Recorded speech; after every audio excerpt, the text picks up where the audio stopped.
Kapolri menyebut terduga pelaku ledakan SMAN 72 Jakarta merupakan salah satu siswa di SMA Negeri 72 Jakarta. Sesaat sebelum kejadian, aktivitas terduga pelaku sempat terekam tengah membonceng motor menuju sekolah.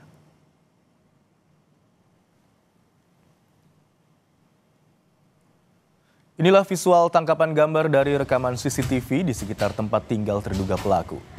Terduga pelaku tengah membonceng motor sambil membawa ransel dan sebuah tas biru di pangkuan. Visual ini terekam saat terduga pelaku hendak berangkat sekolah. Menurut keterangan Ketua RT setempat, terduga pelaku merupakan sosok yang tertutup dan tidak pernah bersosialisasi dengan warga.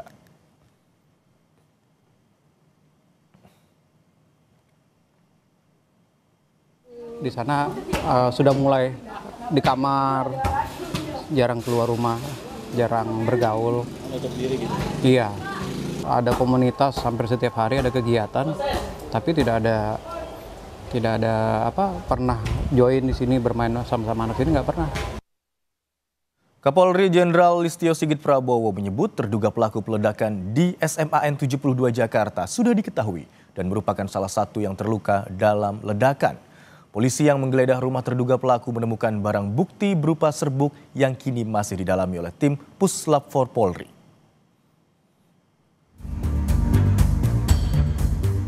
Kapolri Jenderal Listio Sigit Prabowo Sabtu siang menjenguk para korban ledakan SMAN 72 Jakarta di Rumah Sakit Islam Cempaka Putih, Jakarta Pusat.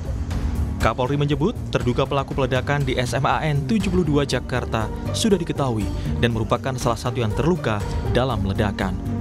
Akibat lukanya, terduga pelaku saat ini masih menjalani operasi di rumah sakit, namun mengenai motif masih didalami. Tim saat ini juga tentunya terus melakukan pendalaman terkait dengan pasca terjadinya ledakan kemarin di SMA 72. Ditemukan beberapa bukti pendukung yang tentunya ini sedang kita kumpulkan. Ada tulisan, kemudian ada barang bukti serbuk yang diperkirakan bisa menimbulkan potensi terjadinya ledakan. Catatan-catatan lain kita kumpulkan, termasuk juga kita melakukan pemeriksaan terhadap media sosial, lingkungan keluarga untuk mengumpulkan semuanya. Sementara itu polisi telah menggeledah rumah terduga pelaku untuk mendalami motif di balik peledakan masjid di area SMA Negeri 72 Kelapa Gading, Jakarta Utara. Kabitumas Polda Metro Jaya, Kombes Pol Budi Hermanto bilang, penggeledahan menjadi bagian penyelidikan yang dijalankan Polda Metro Jaya bersama Mabes Polri dan Polres Metro Jakarta Utara. Untuk bukti serbuk yang ditemukan di rumah terduga pelaku, Budi bilang Puslap 4 Polri masih harus mendalaminya lewat pendekatan saintifik. Polda Metro Jaya menegaskan status terduga pelaku adalah anak yang berhadapan dengan hukum. Untuk kita sama-sama menjaga, ada hak-hak khusus yang harus dipenuhi, yaitu perlindungan tentang identitas dan perlakuan khusus terhadap anak yang berhadapan dengan hukum. Kita menghimbau bersama-sama kepada seluruh masyarakat untuk kita bisa berempati, kita lebih bijak untuk menangani peristiwa ini. Salah satu terduga pelaku merupakan siswa SMAN 72 Jakarta. Seorang penjaga kantin SMA Negeri 72 Jakarta, Maman, bilang mengenal sosok terduga pelaku.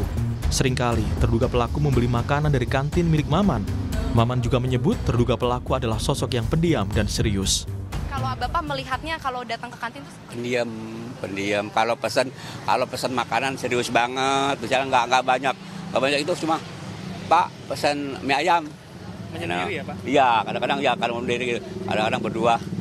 Pak pesan nasi itu kan Bapak kan dua kantin, megangan dua kantin. Itu doang. Seperti diketahui, ledakan terjadi di Masjid SMA Negeri 72 Jakarta Jumat 7 November 2025. Akibat peristiwa ini, ada 96 orang terluka dan harus menjalani perawatan intensif di 2 rumah sakit. Tim Liputan Kompas TV. Jakarta. Selain luka secara fisik, ledakan yang terjadi di SMAN 72 Jakarta berpotensi menyisakan trauma pada para korban, juga siswa lainnya di SMAN 72 Jakarta. Untuk itu, langkah rehabilitasi sosial dan juga pemulihan trauma disiapkan sejumlah pihak untuk mengatasi kemungkinan luka psikologis, terutama bagi para korban. Satu persatu korban ledakan di SMAN 72 Jakarta mulai dipulangkan setelah menjalani perawatan di 3 rumah sakit di Jakarta. Sementara sebagian lainnya masih harus menjalani perawatan intensif karena luka-luka yang dialaminya. Kenapa tuh? Sumpah. Para korban antara lain mengalami luka bakar dan juga gangguan pada pendengaran akibat ledakan yang terjadi Jumat lalu. Namun tak hanya luka fisik yang kini jadi perhatian, melainkan juga dampak secara psikologis terhadap para korban.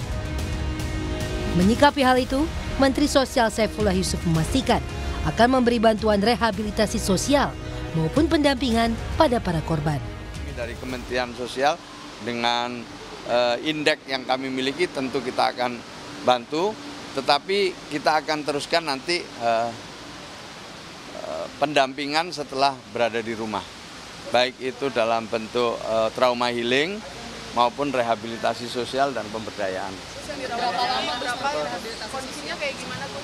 Tergantung asesmennya, ya bisa sebulan, bisa 2 bulan, sesuai hasil asesmennya akan kita dampingi nanti. Untuk pendampingan psikologis bagi para korban, pihak kepolisian juga membuka posko pemulihan trauma. Layanan konseling disediakan untuk para siswa yang mengalami trauma pasca ledakan di SMAN 72 Jakarta, terutama untuk mereka yang terluka. Kita juga membangun pusat trauma healing yang nanti juga kita persiapkan untuk memberikan pelayanan, nanti bekerja sama tentunya dengan KPAI, dengan dokter-dokter dan psikolog yang diperlukan, sehingga kemudian bisa memberikan bantuan terkait dengan apabila ada keluhan-keluhan yang memang bisa kita berikan pelayanan di trauma healing. Ketua Komisi Pelindungan Anak Indonesia Margaret Aliatul Maimunah menyebut pendampingan sangat diperlukan untuk memulihkan kondisi psikologis para korban maupun siswa-siswa lainnya. Di sisi lain, Margaret juga mengungkapkan bahwa dengan adanya dugaan pengaruh konten media sosial yang negatif dalam kasus peledakan di SMAN 72 Jakarta, perlu adanya pengawasan ekstra terhadap aktivitas anak-anak di dunia digital. Selain penanganan fisik, tetapi penanganan untuk trauma healingnya, untuk psikisnya juga menjadi sangat perlu, tidak hanya bagi anak-anak yang mengalami luka, tetapi juga anak-anak yang ada di sekolah SMAN 72, bahwa ada pengaruh konten di media sosial. Saya kira ini juga perlu menjadi atensi terutama kepada Komdiji ya. Mungkin butuh ada upaya sistem perlindungan yang lebih ketat lagi terkait dengan konten-konten negatif apapun itu. Di antara para siswa yang dirawat, termasuk di dalamnya adalah terduga pelaku. Motif tindakan peledakan masih diselidiki, namun dugaan perundungan menjadi salah satu yang didalami. Tim Liputan, Kompas TV Jakarta. Dari 96 korban ledakan di SMAN 72 Jakarta yang disampaikan Kapolri Jenderal Listio Sigit Prabowo, setidaknya masih 29 orang yang menjalani perawatan di rumah sakit. Informasi selengkapnya akan disampaikan oleh jurnalis Kompas TV Rahma Piliang dan juru kamera Bondan Andi Wicaksono di Rumah Sakit Islam Cempaka Putih. Serta ada jurnalis Kompas TV Cindy Permadi bersama juru kamera Arif Rahman di SMAN 72 Jakarta. Yang pertama kita ke rumah sakit terlebih dahulu. Selamat siang Rahma, bagaimana kondisi para korban yang dirawat saat ini? Apakah sudah ada lagi korban atau siswa yang dirawat yang sudah diperbolehkan pulang siang hari ini? Iya, Imron, kalau perawatan tentunya ini masih diberikan kepada siswa atau korban dari ledakan di SMAN 72 Jakarta kemarin, Imron, dan informasi terbaru yang kami dapatkan tentunya ini masih ada 13 orang yang dirawat inap di Rumah Sakit Islam Cempaka Putih, ini 12 orang lainnya di ruang rawat inap dan satunya masih ada di ICU. Dan dari Humas Rumah Sakit Islam Cempaka Putih ini menyebutkan sudah 30 orang yang sudah boleh pulang begitu. Dan yang sisanya yang masih dirawat inap ini masih mendapatkan perawatan, di mana kita ketahui bahwa luka-luka yang diderita begitu ya adalah seperti luka bakar, luka gores dan juga gangguan pendengaran. Tapi hingga saat ini setelah mendapatkan perawatan di rumah sakit begitu ya, yang masih banyak mengalami begitu adalah gangguan pendengaran, Imran dan juga saudara. Dan hingga saat ini tentunya untuk perawatan masih diberikan, tentunya ada bimbingan pendampingan psikologis juga yang diberikan kepada korban yang masih dirawat di Rumah Sakit Islam Cempaka Putih ini, Imran. Program layanan psikologis begitu ya. Bagaimana layanan ini diberlakukan? Anda bisa jelaskan bagaimana pusat pemulihan trauma yang disediakan, bisa diceritakan bagaimana proses layanan berlangsung untuk pemulihan psikologis para korban? Iya, Imron dan juga saudara, terkait dengan bagaimana pendampingan psikologis begitu ya kepada korban ledakan SMAN 72 Jakarta. Ini dari psikolog kepolisian, dari KPAI, dari Dinas Pendidikan dan juga dari Kementerian Sosial ini memberikan pendampingan psikolog yang setiap hari ini dalam jangka waktu tertentu ini mendatangi kamar-kamar dari korban begitu atau siswa-siswa dari korban ledakan ini memberikan pendampingan psikologis begitu ya. Tapi tentunya yang menjadi fokus utama saat ini adalah untuk pemulihan secara fisiknya, Imron dan juga saudara. Karena tadi yang kami tanyakan, sempat kami tanyakan kepada Humas Rumah Sakit Islam Cempaka Putih, fokusnya terus untuk pemulihan fisik terlebih dahulu ya, Imron, lalu nanti akan bergantian begitu ya untuk pemberian bimbingan psikologisnya pasca ledakan begitu ya, untuk bimbingan pasca trauma begitu, Imron. Dan hingga saat ini kalau kami gambarkan bagaimana dengan adanya posko trauma yang didirikan oleh Polda Metro Jaya di sini, kalau kemarin ini masih ada dari beberapa siswa atau korban yang mendatangi posko dan nantinya juga diarahkan oleh petugas yang ada di posko untuk masuk ke rumah sakit untuk mendapatkan perawatan. Tapi hingga saat ini kami pantau dari tadi pagi hingga sekarang ini sudah tidak ada, Imron. Tapi akan kami sampaikan jika nantinya ada perkembangan lebih lanjut, Imron. 29 orang masih dirawat, 13 diantaranya dirawat di Rumah Sakit Islam Cempaka Putih. Terima kasih atas laporan Anda, Rahma Piliang. Dari Rumah Sakit Islam Cempaka Putih kita menuju ke Cindy Permadi. Selamat siang, Cindy. Bagaimana pantauan Anda di lokasi di SMAN 72 Jakarta siang hari ini? Proses apa yang saat ini tengah dilakukan oleh polisi?